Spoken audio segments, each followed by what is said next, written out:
James, in general, do you believe kind of in the notion of signature wins as far as what they can do for recruiting, or no? Why not? Want to know.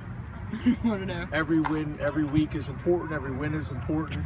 Don't approach it anything different.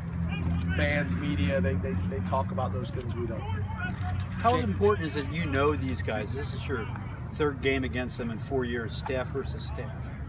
Yeah, I think we got some perspective, not only on them, also the environment there. It's something we talked about all week long, being prepared for the environment. Talked to a couple coaches this week. That's something I think is an advantage for them, the environment there. So we got to be ready for that. I do think the point you're making about that we've played against each other a couple times now is helpful. They got a veteran staff that's been at Northwestern for a long time. They've kind of figured out what they need to do to be successful there. So yeah, I think there's some familiarity. I actually worked with Bob Hefner, for a while. I've known him for a long time. Actually, we worked together at the University of Maryland. Actually, Fitzy was a GA there right before I came there. So there's some familiarity with both sides.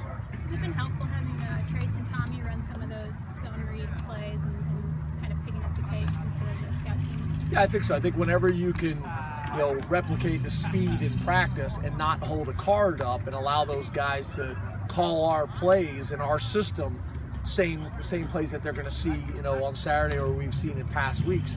It's helpful. It's much better than O-line, third team O-lineman trying to look at a card and try to block it that way. It doesn't work that way. When you can make your calls, your double teams, and get the speed and use our terminology, I think it's much more beneficial. So I thought we had a good week.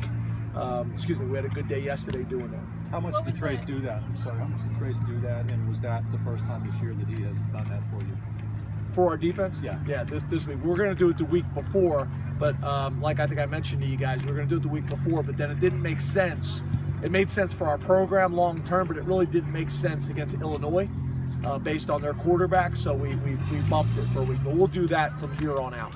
James, your only 2 games this season where the defense allowed more than 400 yards was against dual-threat QBs. Is that just an anomaly, or is it inherently more difficult, to go up against a dual-threat quarterback? No, I think if you look across the country, most people have more difficult times defending quarterbacks that can hurt you in multiple ways. No different than if you're one-dimensional on offense, just throwing the ball or just running the ball.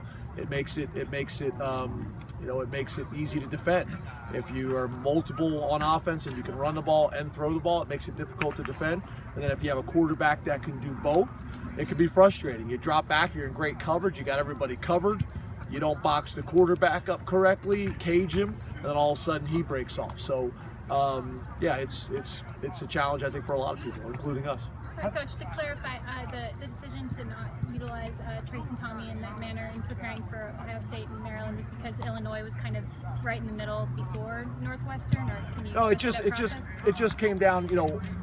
Are we going to shift that time away from the offense? Like in high school, a lot of days you have an offensive practice and a defense practice. Well, when we do that, we're taking a 10-minute period and giving it all to the defense.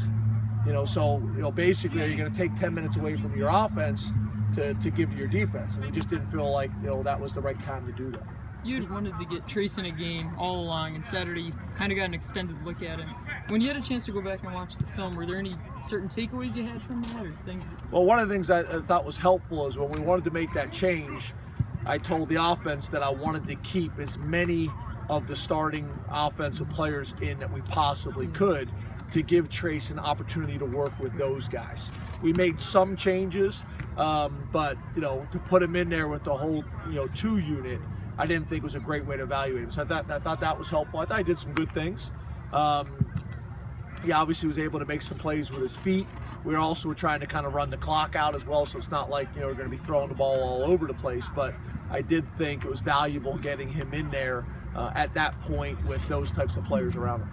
You guys have played on fast tracks, turf tracks too in the past 3 weeks, and Northwestern kind of keeps their grass pretty long. Is there an adjustment there at all, speed-wise, or does it not? No, I mean, I remember at a previous institution I was at, somebody said, about growing the grass long, to slow other people down. You're playing on the same surface. If it has any effect, it's going to have the same effect on you. So I never really kind of understood that. It didn't make sense to me.